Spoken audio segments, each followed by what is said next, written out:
जब हम ट्रेडिंग के लिए चार्ट ओपन करते हैं तो मुख्तलिफ किस्म के चार्ट होते हैं। Line chart, bar chart, candlestick chart. तो हम कैंडलस्टिक चार्ट यूज करते हैं क्योंकि उसके अंदर इंफॉर्मेशन बहुत होती है। लाइन चार्ट में या बार चार्ट में इंफॉर्मेशन तो होती है लेकिन हम वो रीड नहीं कर पाते क्योंकि वो बहुत ही मुश्किल उसके अंदर अंडरस्टैंडिंग करनी होती है। हैकनेशी कैंडलस्टिक का भी चार्ट बनता है, वो भी रीडिंग करना मुश्किल है। वो फॉरेक्स के लिए सही है लेकिन बाइनरी के लिए कैंडलस्टिक चाहिए। फॉरेक्स में हैकनेशी, लाइन चार्ट, बार चार्ट उसमें इजी है ट्रेड करना क्योंकि फॉरेक्स के अंदर एक्सपायरी नहीं होता। लेकिन बाइनरी ऑप्शन में हमें एक कैंडल को ट्रेड करना होता है, एक कैंडल के ऊपर डिसीजन करना होता है। तो इस वजह से हमें ये याद रखना है कि हम कैंडलस्टिक का चार्ट ओपन करेंगे और उसी को ही हम रीड करेंगे। तो कैंडलस्टिक इतना इंपॉर्टेंट है आपके लिए, अगर वो नहीं आएगा तो आप ट्रेडिंग नहीं कर सकेंगे। तो कैंडलस्टिक कैसे होती है, उसके अंदर एक टाइम होता है। जिस टाइम का आप ट्रेड करें, 1 मिनट का, 5 मिनट का, 15 मिनट का या 1 घंटे का, जो भी टाइम सिलेक्ट करते हैं किसी भी कैंडलस्टिक का, तो उस कैंडल के अंदर ये इंफॉर्मेशन होती है। Open, close, low, high and उसका बॉडी कलर।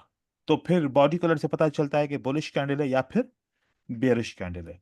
जैसे कि ये कैंडल है, ग्रीन कलर है, ये बुलिश कैंडल है और इसका ओपन यहां पर है, लो एंड क्लोज, और इसका ये हाई है।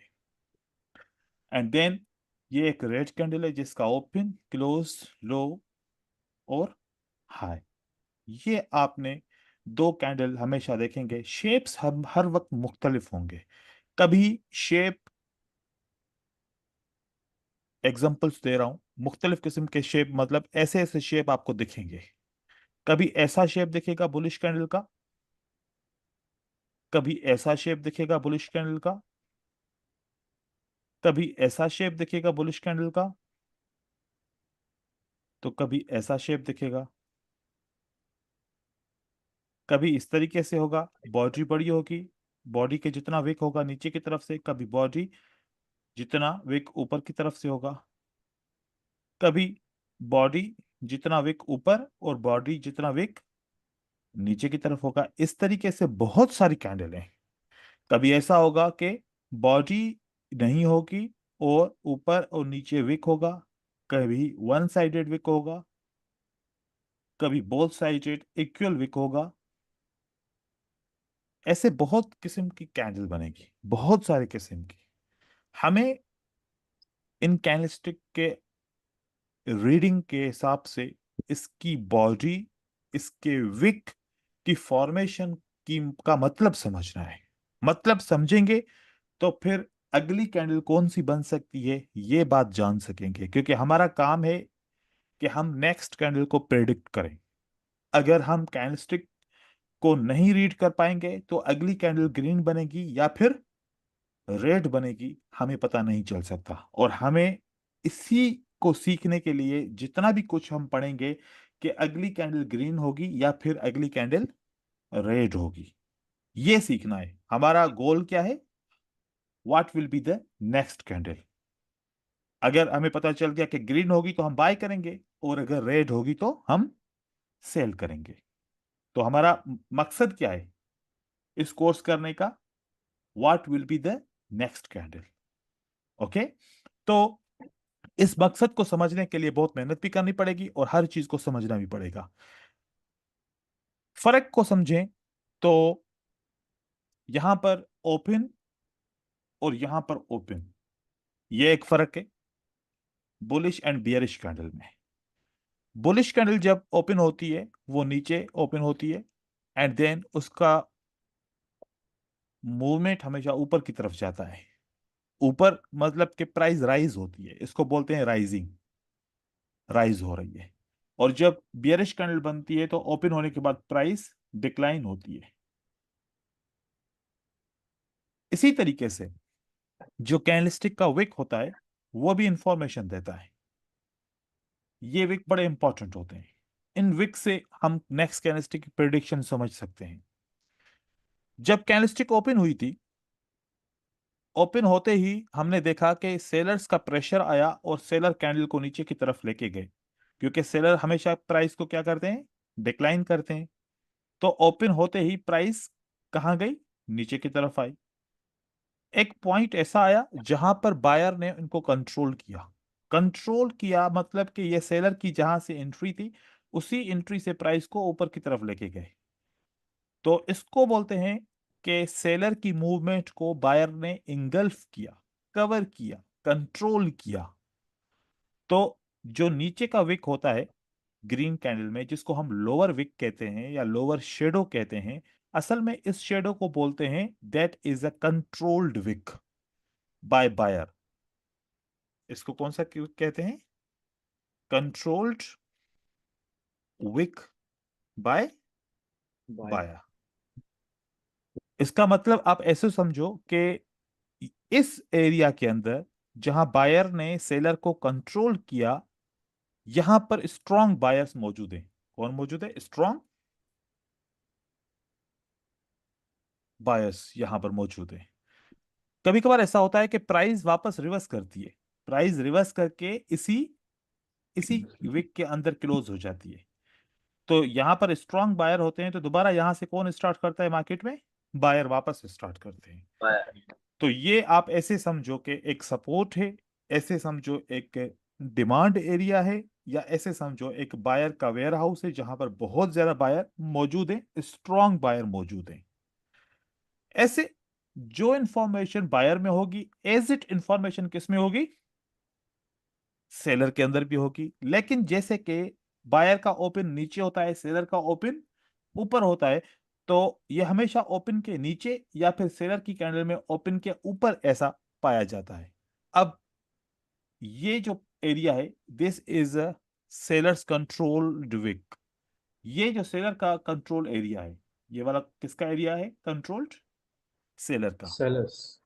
तो यहां पर सेलर स्ट्रांग होते हैं। इस विक में कौन स्ट्रांग होता है, सेलर्स आर सेलर्स। स्ट्रांग। तो दो विक ऐसे हैं, ग्रीन कैंडल में lower wick and red candle में अपर विक। इसके अंदर हम इसको कह सकते हैं these are the control wick. कौन से विक हैं ये, controlled wick. Controlled this wick. इसको आपने बहुत इंपॉर्टेंस देनी है, इसको बहुत इंपॉर्टेंस देनी है, क्योंकि ये एक हिडन सपोर्ट एंड रेजिस्टेंस का काम भी करते हैं। जब आप आगे चल के सपोर्ट एंड रेजिस्टेंस पढ़ेंगे, तो ये एक हिडन सपोर्ट एंड रेजिस्टेंस का काम भी करेंगे। एक एग्जांपल आप लोगों को दे रहा हूं। उस एग्जांपल में ये समझिए कि एक रेड कैंडल है। कौन सी कैंडल है, एक एक रेड रेड कैंडल है। कैंडल। उस रेड कैंडल के ऊपर का विक है। इट मींस दैट, जैसे हमने समझा कि रेड कैंडल में ऊपर के विक में क्या होता है कि बायर रिजेक्ट हुए होते हैं और सेलर ने उसको कंट्रोल किया होता है। तो माना जाए कि ये जो कंट्रोल्ड विक है, इसके अंदर कौन स्ट्रांग है, सेलर्स। सेलर्स। फिर हम दूसरी एक कैंडल देखते हैं, वो ग्रीन बनती है। कौन सी बनती है कैंडल, ग्रीन। ग्रीन ये ग्रीन कैंडल इस कंट्रोल विक से नीचे क्लोज होती है। कंट्रोल विक से कहाँ क्लोज होती है, नीचे। नीचे। फिर दूसरा एक ऑप्शन आता है कि एक ऐसी रेड कैंडल बनती है जिसमें ऊपर से कंट्रोल विक होता है और ग्रीन कैंडल उसी कंट्रोल विक के अंदर क्लोज होती है, और साथ में थोड़ी सी रिजेक्शन भी मिलती है। अब आप बताएं कि अगर सेलर स्ट्रांग है, सेलर अगर ऊपर के विक में स्ट्रांग है, तो हमारे पास दो ऑप्शन है। एक ऑप्शन जिसके अंदर अभी बायर क्लोज नहीं हुए, एक ऑप्शन ऐसा है जिसके अंदर बायर क्लोज हो गए। तो दिखने में ऐसा लग रहा है कि जैसे बायर ने सेलर की कैंडल को कंट्रोल किया है, इंगल्फिंग कैंडल बनाया है, इंगल्फिंग पैटर्न बनाया है, लेकिन क्लोज किसके अंदर हुआ, सेलर के कंट्रोल विक के अंदर क्लोज हुआ। तो यहां पर कौन ट्राई करेगा पहले, सेलर सेलर ट्राई करेगा। सेलर तो मोस्ट ऑफ द टाइम ऐसे जब इंगल्फिंग बनता है, तो what will be the next candle, red red red candle. Candle. तो क्यों रेड कैंडल है, क्योंकि बायर किसके अंदर क्लोज हुआ, सेलर के सेलर के जोन में सेलर्स कंट्रोल कंट्रोल्ड। या सेलर की जोन के अंदर क्लोज हुआ। और यहां पर अभी बायर दूर है, तो फिर क्या होता है कि एक बायर की कैंडल कंटिन्यू करती है। अब कंटिन्यू करके इस जोन को क्रॉस करती है, या फिर कभी कभार क्रॉस नहीं करती, अंदर ही क्लोज हो जाती है, कभी कभार क्रॉस करती है, और कभी कभार क्या होता है क्रॉस करके फिर रिवर्स हो जाती है। तो अब बायर कहां पर क्या किया, बायर ने सेलर की जोन को क्रॉस करके देन अगेन सेलर की जोन के अंदर क्लोज हो गई, ऊपर से रिजेक्शन, और अब ये क्लोजिंग प्राइस किसके अंदर है, सेलर के कंट्रोल विक के अंदर है। तो what will be the next candle, what we can expect, red we can Red expect candle. Red candle. ये कभी कभार रेड कैंडल बनती है, कभी कभार नहीं बनती। जब नहीं बनती तो उसका भी रीजन होता है, और जब रेड कैंडल बनती है तो इसका भी रीजन है। वो हम रीजन आगे चल के पढ़ेंगे जब स्ट्रक्चर के ऊपर जाएंगे कि कौन कब ये कंट्रोल विक काम करेगा और कब ये कंट्रोल विक काम नहीं करेगा, कब इसमें ताकत होगी, सेलर होगा, और कब इसके अंदर सेलर नहीं होगा, सिर्फ दिखावे का होगा। नहीं इस तरीके से वो हमें पता चलेगा। लेकिन अभी के लिए दो विक हमने कंप्लीट कर लिए, एक बायर का नीचे का विक और एक सेलर का ऊपर का विक। अब यहां पर हमने देखा कि इस कैंडल के अंदर क्या हुआ, प्राइस ऊपर तक गई थी, प्राइस जब यहां तक पहुंची तो सेलर ने रिजेक्ट किया प्राइस को। सेलर ने क्या किया, प्राइस को रिजेक्ट Reject किया किया. रिजेक्ट किया। It means the bias hit the high, bias hit the high, hi but this high जिसको हम बोलते हैं बायर ने सस्टेन नहीं किया, सेलर ने पुश किया प्राइस को नीचे की तरफ, इतना पुश किया नीचे की तरफ। जैसे पुश किया तो कैंडल क्या हो गई, सेलर की जोन बनी कैंडल क्लोज हो गई। ये बुलिश कैंडल क्या हो गई, Close हो गया. क्लोज हो गई। तो अब हम ये देखें, क्या ये जो सेलर की एंट्री है, क्या इस सेलर की एंट्री ने कंप्लीट बायर की कैंडल को कंट्रोल किया या थोड़ा हिस्सा कंट्रोल किया, थोड़ा हिस्सा थोड़ा हिस्सा, मतलब कंप्लीट कंट्रोल नहीं नहीं किया। कर पाए नहीं जैसे करना. कैंडल क्लोज होगी, ये जो थोड़ा हिस्सा था, इसका मतलब है कि सेलर ने कंट्रोल नहीं किया। तो यहां से ये जो रिजेक्शन है ये वापस ऊपर चली जाएगी और सेलर यहां पर बैठेगा जहां से एंटर हुआ था, क्योंकि सेलर तब यहां पर मौजूद होता जब ये पूरी कैंडल को क्या करता, Control कंट्रोल करना. करता। अब कंट्रोल तो नहीं किया ना, रिजेक्ट किया, रिजेक्ट किया और कैंडल क्या हो गई, क्लोज हो गई। रिजेक्ट किया और कैंडल क्लोज हो क्लोज गई। हो Close गए हो गया. जब क्लोज हो गई तो फिर वापस इसको ऊपर अपनी जगह पे जाना पड़ेगा, चला गया। तो अब कैंडल क्लोज के ऊपर किसका प्रेशर है, सेलर का था, जो वापस ऊपर की तरफ चला गया। अब सारा प्रेशर कौन सी पॉइंट पे है, जहां से रिजेक्शन हुई थी, हाँ. जहां से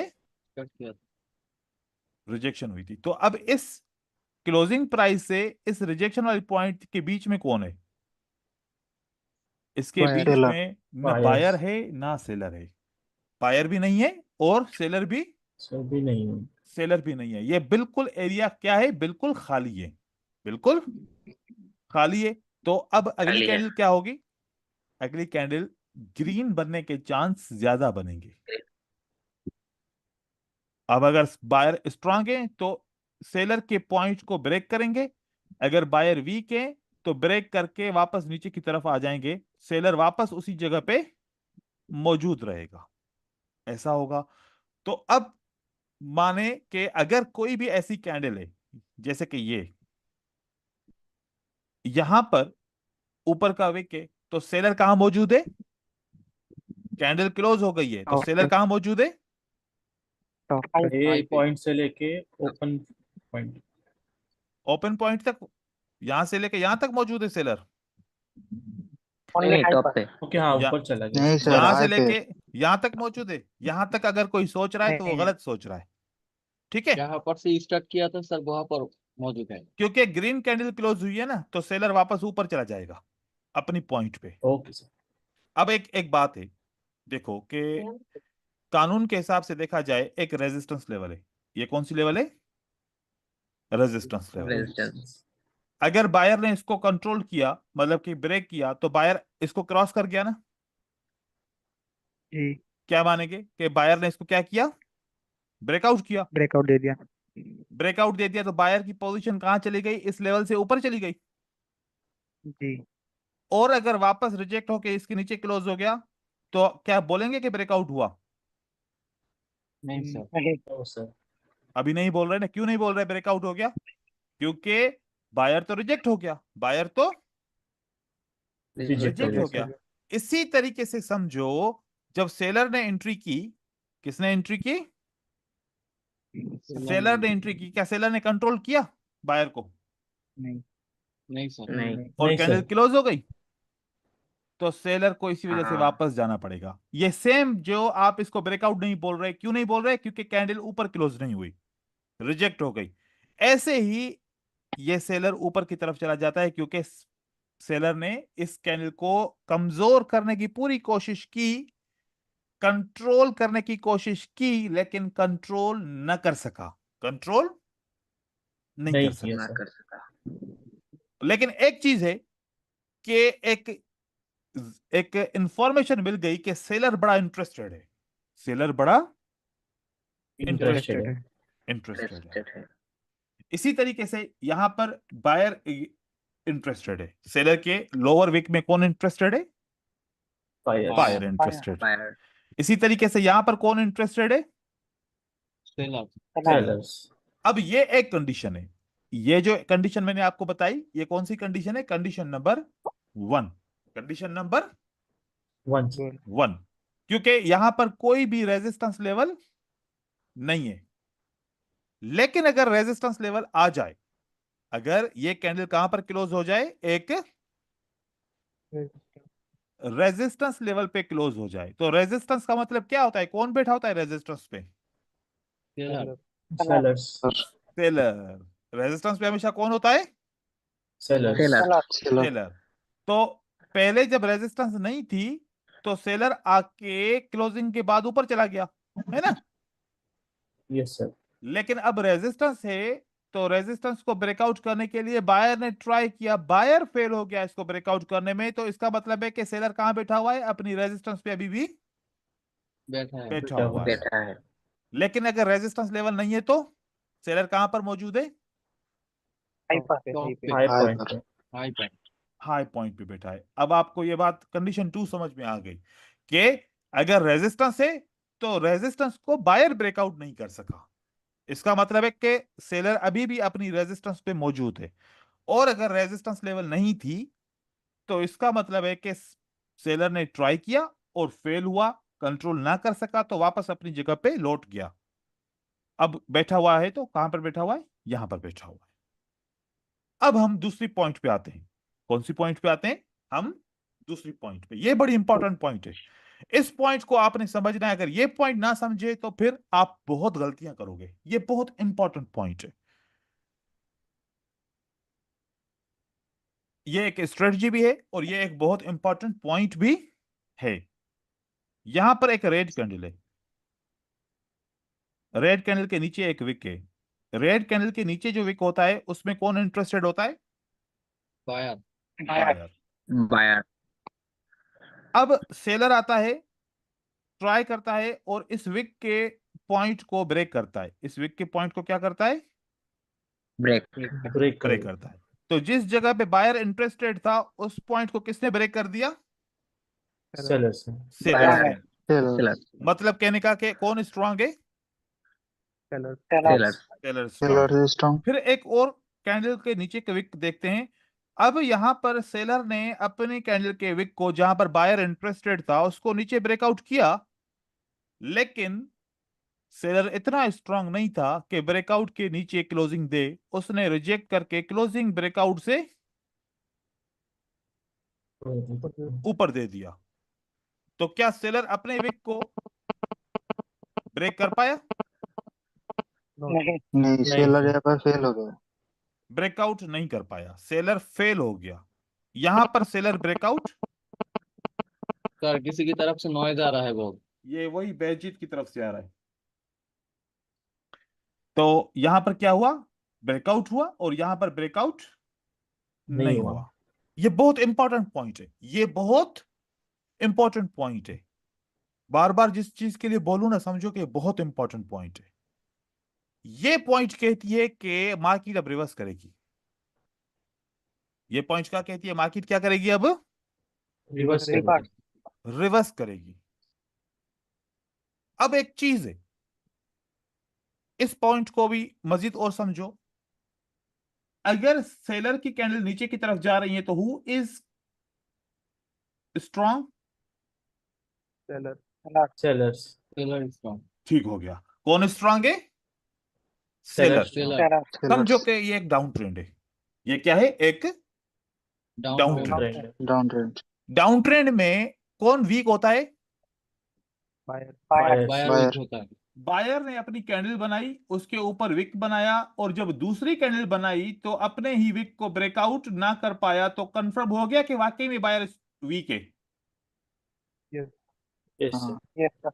ये रिवर्सल पॉइंट है। ये एक ऐसी पॉइंट है कि ट्रेडर्स को इन्फॉर्म किया गया कि सेलर अभी और ट्रेंड को कंटिन्यू करेंगे।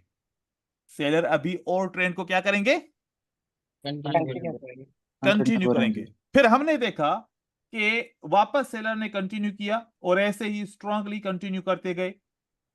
तो यहां पर रिवर्सल का सिग्नल मिल गया कि बायर अपने विक को क्रॉस ना कर सके। ऑलरेडी बायर तो वीक थे डाउन ट्रेंड में, और दूसरी कंफर्मेशन ये हो गई कि अपने ही विक को क्रॉस नहीं नहीं नहीं कर कर सके। पाया। अभी इन 3 सेलर की कैंडल में देखो, क्या सेलर ऐसा हुआ कि अपने विक को क्रॉस ना कर सके? नहीं sir, इट मींस के सेलर अभी भी स्ट्रांग है। इट मींस के सेलर अभी भी strong, स्ट्रॉन्ग है। स्ट्रांग है। फिर हमने देखा कि ये सेलर किसी सपोर्ट पे क्लोज हुए होंगे, तो वहां से बायर दोबारा आते मार्केट में। मार्केट में बायर आ गए और बायर ने इनको क्रॉस किया। ये अलग बाद में पढ़ेंगे, अभी हम पहले वाले टॉपिक को क्लियर करें। देन हमने देखा कि बायर यहां पर अपना विक बनाते हैं और फिर ट्राई करते हैं ब्रेकआउट करने के, लेकिन फिर वापस किसके अंदर क्लोज हो जाते हैं? बायर की वीक के अंदर। अपने ही विक के अंदर क्लोज हो गए। इसका मतलब है कि बायर स्ट्रांग तो हुए, लेकिन एंड में वापस क्या हो गए? weak हो गए, वीक हो गए। फिर कौन कंटिन्यू करेगा मार्केट में? sellers, सेलर कंटिन्यू करेगा। ठीक है।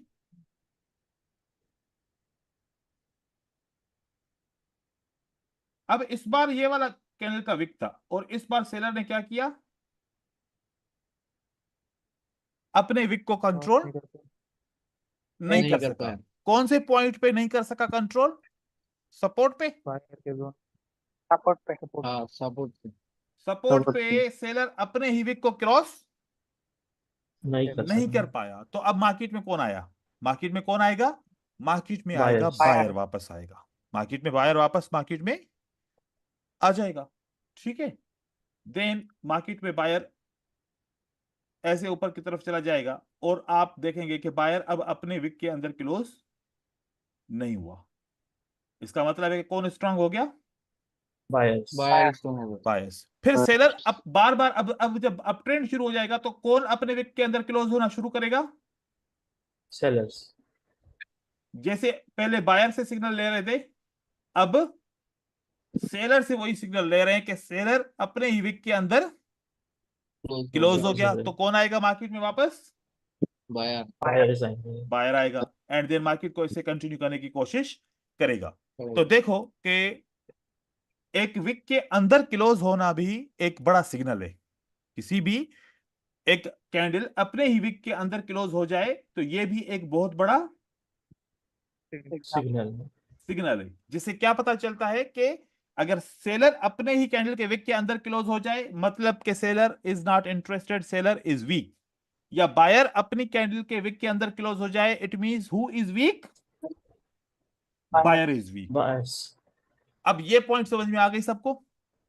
yes sir, अब एक इसकी दूसरी पॉइंट, इसी ही विक के अंदर क्लोज होने की दूसरी पॉइंट, जिसको हम एक्सटेंशन कहते हैं। क्या कहते हैं? एक्सटेंशन। extension, चलो अब हम उसका मतलब क्या रहेगा। अब देखिए कि क्या होता है कि बायर की कैंडल अपने ही विक के अंदर क्लोज तो हो जाती है, लेकिन नेक्स्ट कैंडल क्या होती है कि ये अपने ही विक के अंदर क्लोज हो गई। नेक्स्ट जी कैंडल सर। बहुत ही साइज में बड़ी बन जाती है।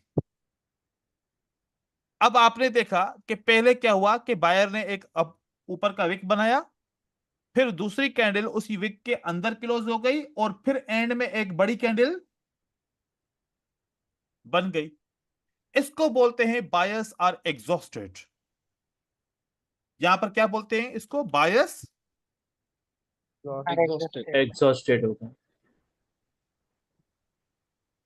Buyers are exhausted. एग्जॉस्टेड का मतलब होता है कि बायर के अंदर जितना दम था उतना इन्होंने बाय कर लिया। पुश किया। जितना दम था बायर ने क्या कर दिया? बाय बाय कर कर दिया। दिया। अब बायर के पास डिमांड खत्म हो चुकी है। ये भी पॉइंट होती है मार्केट में रिवर्सल की। ये भी पॉइंट होती है मार्केट में। रिवर्सल। जब डाउन ट्रेंड में होंगे तो ऐसी दफा बहुत ऐसी मार्केट की मूवमेंट बनेगी।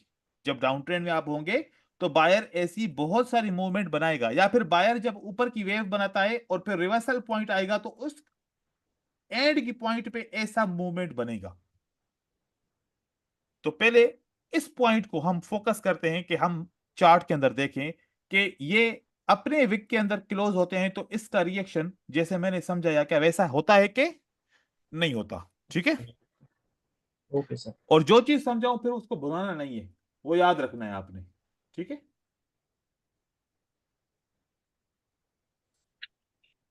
अब हम देखते हैं कि डाउन ट्रेंड के अंदर बायर अपने ही विक के अंदर क्लोज हो जाए तो फिर क्या होता है? क्या रिवर्सल होता है लॉन्ग टर्म? जब यहां से मार्केट में ट्रेंड कौन सा चल रहा है आप चेक कीजिए। क्या डाउन ट्रेंड चल रहा है यहां पर? और जब आपने बायर की कैंडल्स को देखा, क्या ये अपने विक के अंदर क्लोज हो गए? उसके बाद मार्केट के अंदर एक रेड कैंडल आई, रेड कैंडल के बाद अच्छा खासा रिवर्सल आया। Yes sir. ठीक है। देन अभी डाउन ट्रेंड चल रहा है ना, खत्म तो नहीं हुआ ना अभी तक। ठीक है। फिर आप देखो कि जब बायर अपने विक को क्रॉस नहीं कर पाते और फिर रेड कैंडल आती है तो क्या उसके बाद मार्केट में रिवर्सल आता है? Yes sir. यहां पर ऐसे आ गया। ठीक हो गया। अब इस तरीके से और भी हम पीछे की तरफ देखते हैं कि जब सेलर अपने विक को क्रॉस नहीं कर पाता और एक बड़ी कैंडल सी बन जाती है, एग्जॉस्ट हो गया। और एग्जॉस्ट हो गया सेलर्स। सेलर। कहां पर एग्जॉस्ट हो गया? सपोर्ट पे। तो उसके बाद बायर की एक कैंडल आने के बाद क्या बायर मार्केट में ऊपर की तरफ जाते हैं? Yes sir.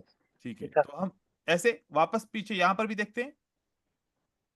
यहां पर जब हमने देखा कि यहां से प्राइस ऊपर की तरफ जा रही है, अब हम यहां पर देखें बायर अपने ही विक के अंदर क्लोज। पहले तो सेलर अपने विक के अंदर क्लोज होके फिर अगली कैंडल इसको ब्रेकआउट करती है। फिर बायर की कैंडल आने के बाद मार्केट ऊपर जाती है थोड़ी देर के लिए, ये गई।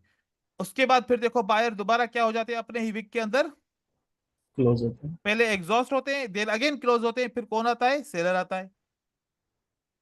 एंड इसी तरीके से एक मार्केट के अंदर अभी क्या बन जाता है? एक कंसोलिडेशन, क्योंकि एक कैंडल के अंदर बहुत सारी कैंडल आ जाती हैं। ऐसी मार्केट को बोलते हैं कंसोलिडेट। ऐसी मार्केट को क्या बोलते हैं? कंसोलिडेट। कंसोलिडेट। ठीक है। अभी आपको मैं यूरो यूएसडी के ऊपर चेक करता हूं जिसमें सबसे ज्यादा वॉलेटिलिटी होती है। वॉलेटिलिटी भी ये भी बहुत इंपॉर्टेंट है कि सबसे ज्यादा जिसमें वॉलेटिलिटी होगा तो सारे सिग्नल सारी स्ट्रेटजीज उसमें ज्यादा से ज्यादा काम करती हैं। वो भी आपको बताऊंगा कि आपको कैसे पता चलेगा कि किस के अंदर कितने ट्रेड हुए हैं कि नहीं हुए। अब मार्केट के अंदर क्या है? डाउन ट्रेंड है ना? Yes sir. इस डाउन ट्रेंड के अंदर आप चेक करो कि बायर वीक होता है डाउन ट्रेंड के अंदर। क्या ये अपने विक के अंदर क्लोज होते हैं? ये हो गए। फिर सेलर कंटिन्यू करता है। ये अपने विक के अंदर क्लोज हो गए। सेलर कंटिन्यू कर। सेलर कंटिन्यू करेगा। इसका मतलब ये कौन सा सिग्नल है? रिवर्सल डाउन सिग्नल है। ट्रेंड का सिग्नल। फिर देखो कि सेलर अपने विक के अंदर क्लोज हो जाता है तो कौन आएगा मार्केट में? बायर्स। आ गया बायर। इस तरीके से ऐसे अगर हम देखें कि सेलर जब अपने विक के अंदर क्लोज हो जाता है तो कौन आता है मार्केट में? बायर आ जाता है। बायर्स। हम इसको मजीद कैसे यूज करेंगे आगे चल के हम पढ़ेंगे कि इसको हम ट्रेड कैसे करेंगे, लेकिन अभी आपको सिर्फ अंडरस्टैंडिंग करनी है। यहां पर देखो कि क्या हुआ कि सेलर अपने विक को क्रॉस ना कर सका तो बायर आता है। इस तरीके से ये सिग्नल्स मिलते हैं। ये कौन सिग्नल देता है? ये हमें विक अंडरस्टैंडिंग से सिग्नल मिलते हैं। तो विक्स भी हमें अंडरस्टैंडिंग देते हैं। अब यहां पर देखिए, यहां पर कितनी दफा ट्राई किया कि अपने विक को क्रॉस ना कर सके? दो दो दफा ट्राई दफा। किया, देन Yes, sir. सेलर आया, सेलर अपने विक को क्रॉस कर सका नहीं। अब विक को क्रॉस किया, इसकी भी दो कंडीशन है। कितनी कंडीशन है? दो। दो। ये याद रखो कि सेलर ने विक को टच नहीं किया, उसके अंदर क्लोज हो गया, एक ये कंडीशन है। दूसरी कंडीशन है कि सेलर ने विक को क्रॉस किया लेकिन फिर रिजेक्ट हो गया, ये दूसरी कंडीशन है। ये दोनों अलग अलग कंडीशन है, ये वाली दोनों दोनों अलग अलग कंडीशन है। ठीक है, तो यहां पर क्या हुआ? पहले पॉइंट पे देखा कि सेलर ने अपने विक को टच नहीं किया, इसके अंदर जस्ट क्लोज हुआ है। दूसरी पॉइंट पे देखा कि इसने टच किया, देन रिजेक्ट हुआ, देन बायर आ जाते हैं। फिर पहली पोजीशन पे टच नहीं किया, दूसरी पोजीशन पे जब टच करके रिजेक्ट किया, फिर बायर आया। फिर अगली बार यहां पर टच नहीं किया, बायर आया, फिर दोबारा टच किया, देन बायर मार्केट में आना शुरू हो गया। तो यहां पर देखो कि टच किया और रिजेक्ट हुआ तो बायर आ गया। इस तरीके से यहां पर बायर ने कंटिन्यू किया, लेकिन फिर भी एक लेवल के बाद फिर सेलर वापस मार्केट में आते हैं। तो अब ये पॉइंट आपने समझनी है, इससे एक स्ट्रेटजी बनाएंगे आगे चल के, एक बहुत बेहतरीन स्ट्रेटजी बनाएंगे जिससे आप रिवर्सल की ट्रेडिंग सीखेंगे और रिवर्सल की ट्रेडिंग कंफर्मेशन के साथ करेंगे। बायर को देखो, ऑन द रेजिस्टेंस क्या अपने वेग को क्रॉस कर सका? नहीं। नहीं सर। नहीं, sir. रिवर्सल आया मार्केट में। इसी तरीके से यहां पर बायर अपने वेग को क्रॉस नहीं कर सका, मार्केट में रिवर्सल आया। तो ऐसे हम एक स्ट्रेटजी बना सकते हैं, 5 मिनट के ट्रेड की भी और 1 मिनट के ट्रेड की भी स्ट्रेटजी हम बना सकते हैं। तो यहां पर देखो, बड़ी कैंडल बनी, उसका विक बना, अनेबल टू ब्रेक, बड़ी कैंडल बनी, अनेबल टू ब्रेक, वापस कौन आता है मार्केट में? बायर आ जाता है मार्केट में। Buyers. तो ये आप याद रखिएगा, आगे चल के जब स्ट्रेटजी सीखेंगे तो ये भी एक हम स्ट्रेटजी इसमें ऐड करेंगे। तो विक बहुत इंपॉर्टेंट है। अब हम मजीद इस विक को समझते हैं, एक्स्ट्रा इसको और समझते हैं, ताकि हम विक के बारे में बिल्कुल क्लियर हो जाएं। देखिए, अगर एक रेड कैंडल को ग्रीन कैंडल कंट्रोल करे, इसमें कोई विक नहीं है, इसको कंट्रोल किया, हम विक बना रहे हैं कि विक कैसे बनता है। तो क्या होता है कि जो अपोजिट बॉडीज होती हैं उसको सब्ट्रैक्ट करने से विक बनता है। मतलब पहले सेलर एंटर हुआ, फिर उसको किसने कंट्रोल किया? बायर ने कंट्रोल बायर। किया, तो फिर ये विक बन गया बायर का। और फिर जो बॉडी बच गई उसको ऐड किया तो एक शेप बन गया। इसी तरीके से पहले बायर आता है, फिर सेलर आता है, अपोजिट बॉडी को हमने सब्ट्रैक्ट किया, विक बन गया, और रिमेनिंग बॉडी इसको दे दी। तो कैंडल ऐसे बनती है, Inverted, हाँ। इस तरीके से कैंडल बनती है। टोटल 4 किस्म के शेप बनते हैं। इस 4 किस्म के शेप में हम देखें कि पहला जो शेप है, जो हम अब पढ़ के आए कि ग्रीन कैंडल के नीचे विक होगा, तो it means green candle is very very Strong. Strong. And then अगर ग्रीन कैंडल के ऊपर विक है तो it means the green candle is very very Weak. Weak. Weak. और अगर ऊपर और नीचे बराबर विक है तो it means green candle is Neutral. Normal. Neutral. Neutral. और अगर ग्रीन कैंडल के ऊपर और नीचे नॉर्मल विक है, बॉडी बड़ी है, it means the green candle is Normal. Normal. अब 4 कंडीशन पैदा हुई। कितनी कंडीशन पैदा हुई? 4। चार। चार। अब ये जो 4 कैंडल बनी है, इसमें से इन कैंडल को आप नाम से भी जानते हो। पहली कैंडल का नाम क्या है? Hammer. Hammer. दूसरी कैंडल का नाम क्या है? Inverted hammer. Inverted hammer. Inverted और हैमर। तीसरी कैंडल का नाम क्या है फिर? Spinning candle. Spin. Spinning. Spinning. And Spinning. चौथी नॉर्मल कैंडल है। तो नॉर्मल। पैटर्न कितने बने? चार। चार। Char pattern. Bar pattern. 3 pattern बने। चौथी शेप वाइज बुलिश कैंडल है। पैटर्न कितने बने? तीन चार। pattern. 3 पैटर्न बने और चौथी बुलिश कैंडल है। तो जो 3 पैटर्न बने, अब याद रख लो, 3 जो पैटर्न बने उसकी क्या कंडीशन थी? एक स्ट्रॉन्ग, एक वीक, Weak. एक Neutral. न्यूट्रल। Neutral. मतलब कहने का कि जितने भी कैंडलस्टिक पैटर्न होते हैं ना, जितने भी कैंडलस्टिक पैटर्न होते हैं, अच्छा। उसके अंदर ये 3 इंफॉर्मेशन होती है बस। जिस कैंडल के अंदर ये स्ट्रॉन्ग, वीक या न्यूट्रल की इंफॉर्मेशन हो, इसका मतलब है कि ये पैटर्न है, भले आपको नाम आता है या नहीं आता। तो जितने भी कैंडलस्टिक पैटर्न होते हैं उसके अंदर इंफॉर्मेशन क्या होती है, या तो स्ट्रॉन्ग, या तो वीक, या तो न्यूट्रल। न्यूट्रल। न्यूट्रल। मतलब कहने का कि चार इंफॉर्मेशन के हिसाब से देखा जाए तो सबसे ज्यादा इंपॉर्टेंट इंफॉर्मेशन ये तीन है। नॉर्मल तो कोई इंपॉर्टेंट नहीं हुई ना इंफॉर्मेशन। Yes sir. तो आपने नाम भी बता दिया, एक हैमर है, एक इन्वर्टेड हैमर है, एक स्पिनिंग कैंडल है, तभी तो इसका नाम है। तो कहने का मतलब यह हुआ कि जानिए कि जो पैटर्न होते हैं उन पैटर्न के अंदर ये तीन इंफॉर्मेशन होती है, इसलिए उसको पैटर्न बोलते हैं। बाकी हम दूसरों को शेप बोलते हैं, शेप कैंडल, मतलब कि ये बुलिश कैंडल है, बियरिश कैंडल है, वो नॉर्मल है। एक और कैटेगरी होती है जिसको हम इनडिसिशन कहते हैं। क्या कहते हैं? इनडिसिशन। डिसीजन। वो भी पैटर्न होता है, क्योंकि वहां पर भी इंपॉर्टेंट इंफॉर्मेशन है कि ना नॉर्मल है, ना स्ट्रांग है, ना वीक है, ना न्यूट्रल है। तो फिर क्या है? इनडिसिशन, कुछ भी नहीं बना, डोजी। डोजी बन गया। तो ऐसे जब सेम इंफॉर्मेशन आप सेलर के लिए देखेंगे तो वहां पर भी इस तरीके से आपको इंफॉर्मेशन मिलेगी। और आप देखें कि स्ट्रांग कैंडल कौन सी है, उसको विक नीचे है ऊपर से है?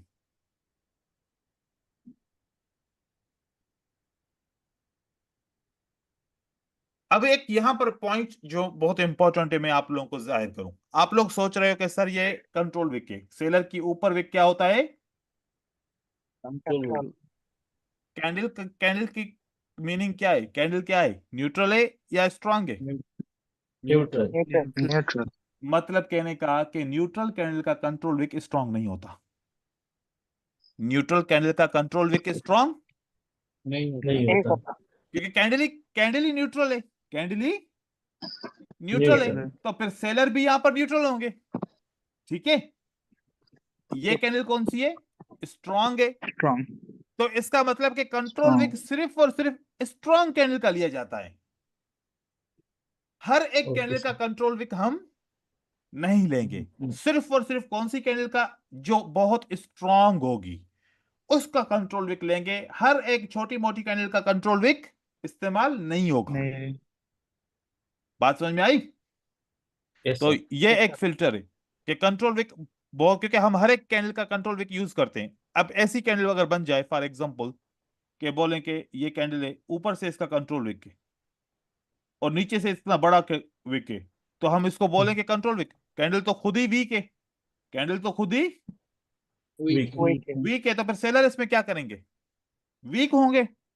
तो कैंडल की विक, भले ऊपर का विक कंट्रोल विक है लेकिन नीचे से मीनिंग उसकी वीक है, तो इसका मतलब हम इसका कंट्रोल विक इस्तेमाल नहीं करेंगे। नहीं करेंगे। हम किसका इस्तेमाल करेंगे? सिर्फ और सिर्फ वो कैंडल जो दिखने में भी स्ट्रांग हो। ठीक है, अब यस उसके सर। बाद आगे आते हैं। एक क्वेश्चन था। पूछें। आपने जो टू कंडीशन बता था कि कंट्रोल वीक पर क्लोज होगा और कंट्रोल वीक टच कर क्लोज होगा पिछले चैप्टर में। दोबारा बोलिए, दोबारा। आपने दो कंडीशंस बता था जो वीक पर मार्केट रिवर्स करेंगे तब हम्म जब कंट्रोल वीक पर क्रॉस नहीं कर पाएगा हम्म। और क्रॉस एक कर एक मिनट टच होल्ड कर कीजिए। अब रिवर्स।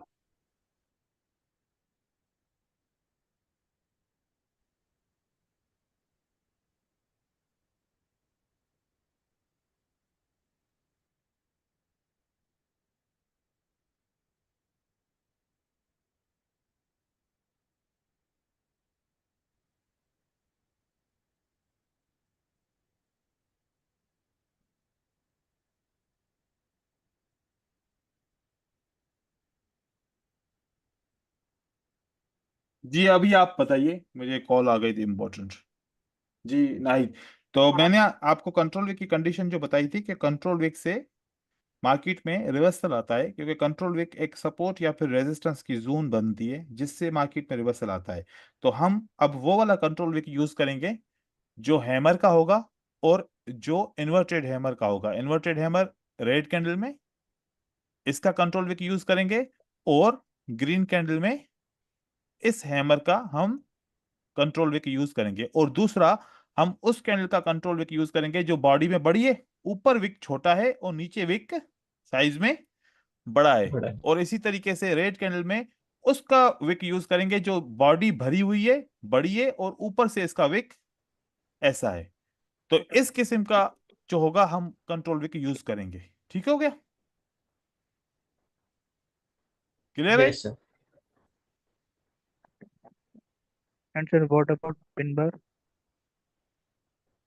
ये वाला, ठीक है, इस किस्म की कैंडल का यूज करेंगे। ठीक है? Yes, sir. अब हमारा जो दूसरा इसके बाद टॉपिक है वो है कैंडल की साइज को समझना। पहले ये कैंडल देखें, ये स्ट्रांग है, ये नॉर्मल है, ये वीक है और ये न्यूट्रल है।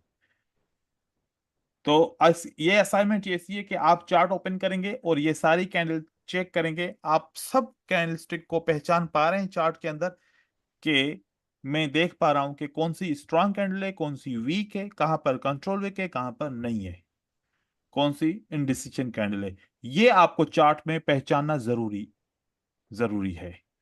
अगर ये पहचान नहीं पाएंगे इसका मतलब कि ये लेसन आपका कंप्लीट नहीं है। अगर पहचान लिया तो ये लेसन आपका कंप्लीट है। तो ये आप सब 40 से 50 कैंडल के अंदर या 100 कैंडल के अंदर ये सारी कैंडल को आइडेंटिफाई करके अपनी कंफर्मेशन कीजिए कि आपको ये आ रहा है कि नहीं आ रहा। ठीक है? इसके बाद ये देखिए, ये कैंडल की साइज होती है कि हम अगर किसी भी कैंडल की साइज को देखें और फिर अगली कैंडल की साइज को समझें कि क्या हो सकती है साइज, जिससे आगे चल के हमारी एंट्रीज पॉइंट जो होंगी वो फिल्टर हो जाएंगी।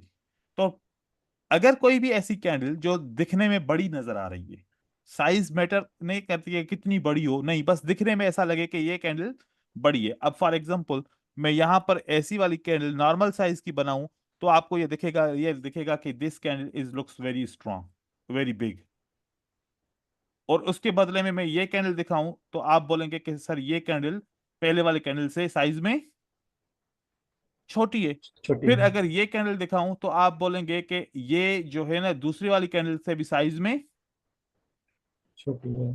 तो अगर आप इसको नाम देंगे, पहली कैंडल को बिग बोलेंगे, दूसरी को मीडियम बोलेंगे और तीसरी को Small बोलेंगे। स्मॉल बोलेंगे। तो अब ये पढ़ने की क्या जरूरत है? ये पढ़ने की जरूरत क्या है? अब मैं आपको बात समझाता हूं। देखिए, अगर एक ग्रीन कैंडल साइज में बड़ी है, दो कैंडल आपको चाहिए, कितनी चाहिए आपको? कम से कम दो कैंडल। दो कैंडल। अब इन दो कैंडल में आप इसको क्या नंबर देंगे? पहली कैंडल को क्या बोलेंगे? पहली कैंडल साइज में क्या है? बिग। बिग है। देन दूसरी कैंडल साइज में क्या है? मीडियम। मीडियम। तो तीसरी कैंडल साइज में क्या होनी चाहिए? स्मॉल। चाहे वो ग्रीन हो चाहे वो रेड। रेड हो, तो उसकी साइज क्या होनी चाहिए? स्मॉल।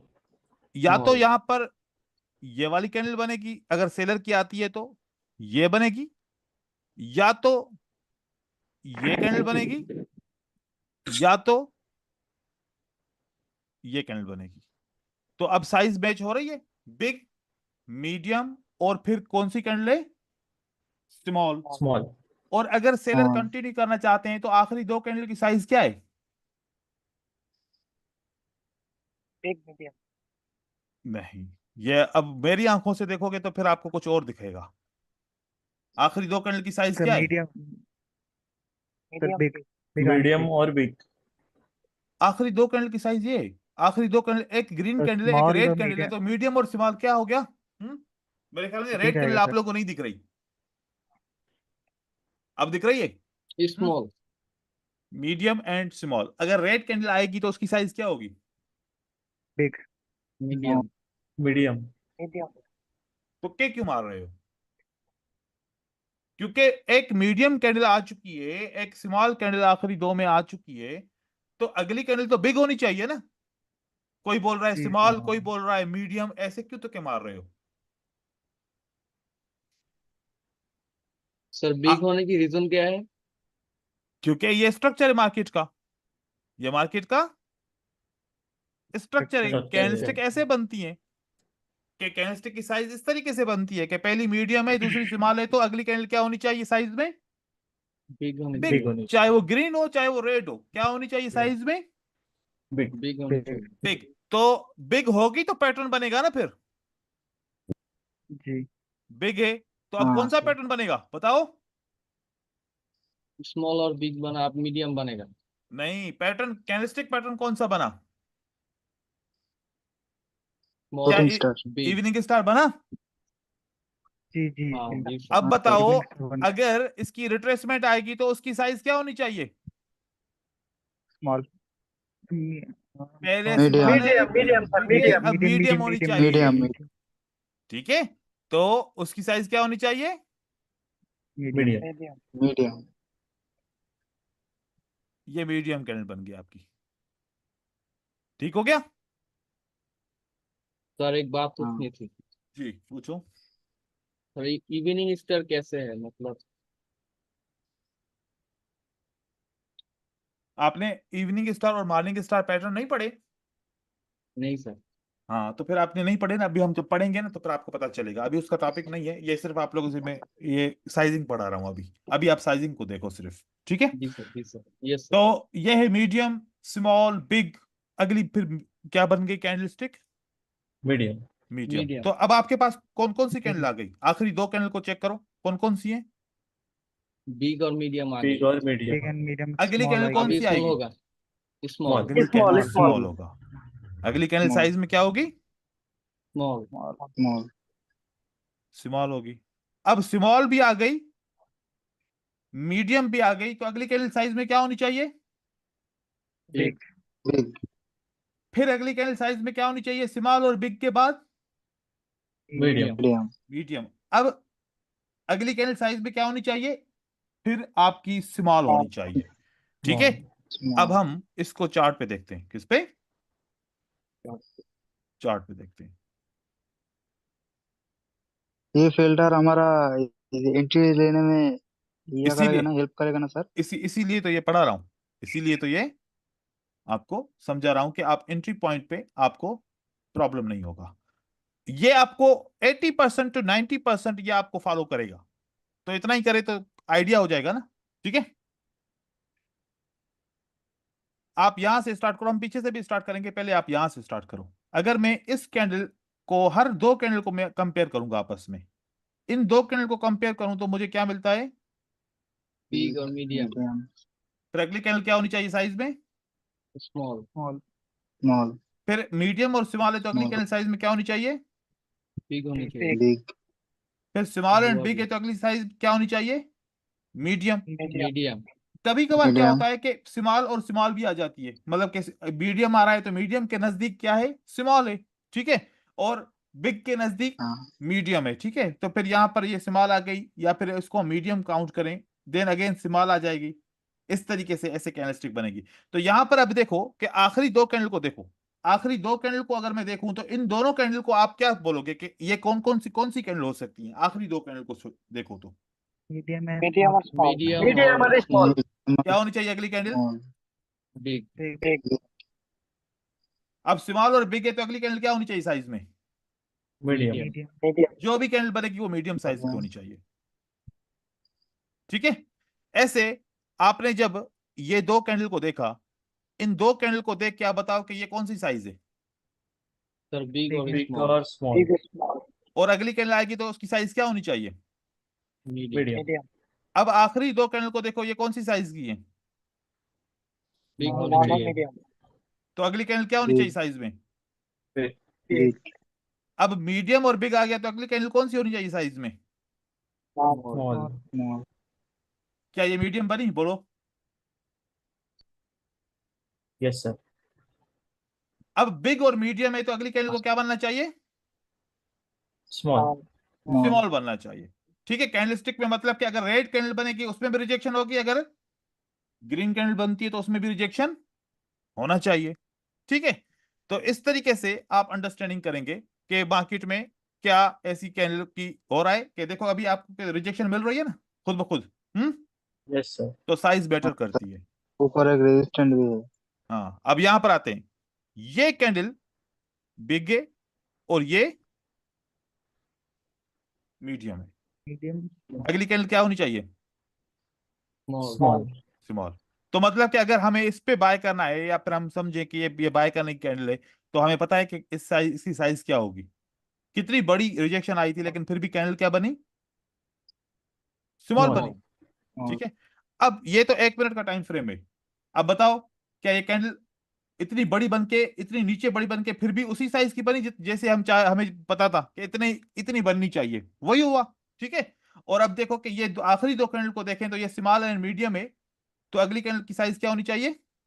बिग। बिग, तो आपको देखें कि कैंडल की फॉर्मेशन ही बता रही है कि इसको बिग बनना चाहिए। अब यहां पर आते हैं हम 5 मिनट के ऊपर, या हम आते हैं 1 घंटे के ऊपर। ठीक है। ये सेम, अगर ये इन दो कैंडल को देखो, इसकी बिग है साइज, इसकी मीडियम है, अगली कैंडल की साइज क्या होनी चाहिए? स्मॉल। स्मॉल, है ना? जब ऐसा कर लो ना तो फिर वापस मिटा दो, फिर इसको वापस मिटा के फिर अगेन इसकी साइजिंग करो। अब ये साइजिंग में क्या बता रहे हैं? अगेन बिग एंड मीडियम बता रहा है। बिग, ठीक है। फिर हाँ। अगली अगली साइज क्या होनी चाहिए? स्मॉल। स्मॉल। तो इस तरीके से फिर आपने इसकी साइजिंग मिटा देनी है, फिर अब इसके हिसाब से आपको बिग एंड स्मॉल है, तो अगली कैंडल क्या होनी चाहिए साइज में? मीडियम। मीडियम। मीडियम। तो स्मॉल एंड मीडियम ये सही है, तो अगली कैंडल साइज में क्या होनी चाहिए? बिग। बिग। बिग। तो अब यहां पर बिग एंड मीडियम बन चुकी है, तो अगली ये जो कैंडल बनेगी, जो भी बने, क्या बनेगी साइज में? स्मॉल। स्मॉल। स्मॉल बन चुकी है। स्मॉल बनेगी। और अभी नो, हाँ सर। जो भी अभी जो नई कैंडल स्टार्ट हुई है, तो ये सारा पूरा घंटे के बाद ये स्मॉल कैंडल ही रहेगी। ठीक है। अब हम आते हैं एक दिन के ऊपर। कहां पर? एक दिन के ऊपर। अब यहां पर देखिए कि ये जो दो कैंडल हैं, अब हमारे पास ये स्मॉल है और ये बिग है, आखिरी दो कैंडल को कंपेयर करूं तो अब ये कैंडल साइज में क्या बननी चाहिए आज की? मीडियम। मीडियम, मीडियम बननी चाहिए। तो आइडिया हो सकता है ना हमें, तो मार्केट में यस कितनी सर। मूवमेंट आएगी।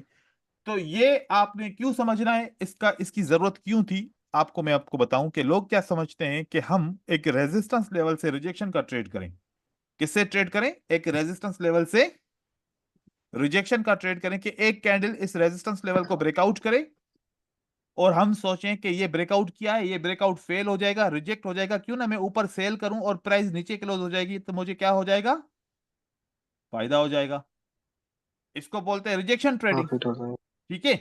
कभी हमें प्रॉफिट हो जाता है, कभी क्या होता है कि कैंडल ऊपर जाती है, हम सेल करते हैं तो मार्केट और ऊपर जाती है, सेल करते हैं मार्केट और ऊपर जाती है, और जितने भी सेल करते हैं सब कैंडल स्टिक, सब हमारे ट्रेड लॉस हो जाते हैं। यहां पर भी सेल किया लॉस, यहां पर भी सेल किया लॉस, यहां पर भी सेल किया, ये कैंडल छोटी बनी ही नहीं साइज में, ये कैंडल साइज में छोटी बनी ही नहीं, रिजेक्ट हुई ही नहीं।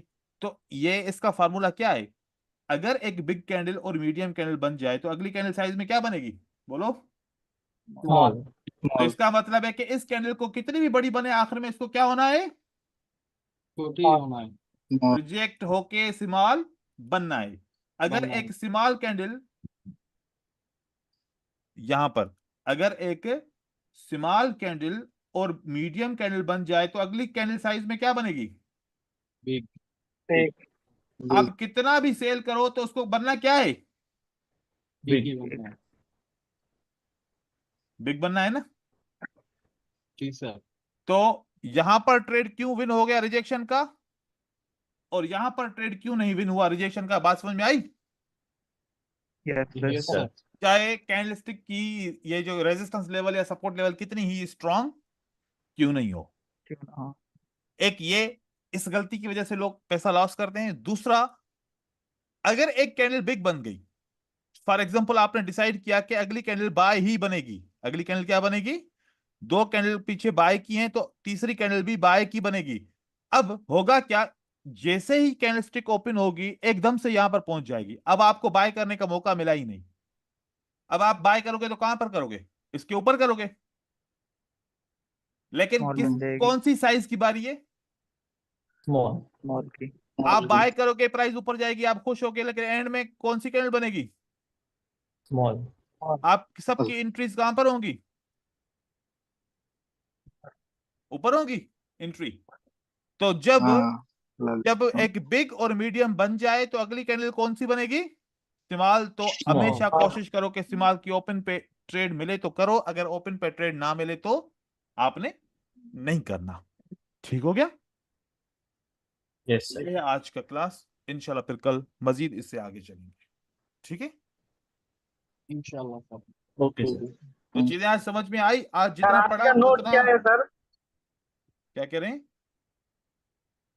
सर आज जो पढ़ा है ना नोट क्या सर, है? आज तो प्रैक्टिस आज करने के लिए क्या देगा आज सर होमवर्क? जो आज जितना पढ़ा, जितने टॉपिक आज पढ़े वो आपने चार्ट के अंदर ढूंढने हैं। तो चार्ट के अंदर देखो कि वो आपको मिलते हैं, कैसे मिलते हैं, कैसे काम करते हैं, ये सिर्फ देखना है बस। अभी कोई ऐसा वर्क नहीं है। जब तक 2-3 क्लास हो जाएंगे फिर असाइनमेंट मिलना शुरू हो जाएगी। ठीक है? ठीक है सर, ठीक है। Okay sir. Okay, thank you. Okay, thank you sir. Thank you sir. सलाम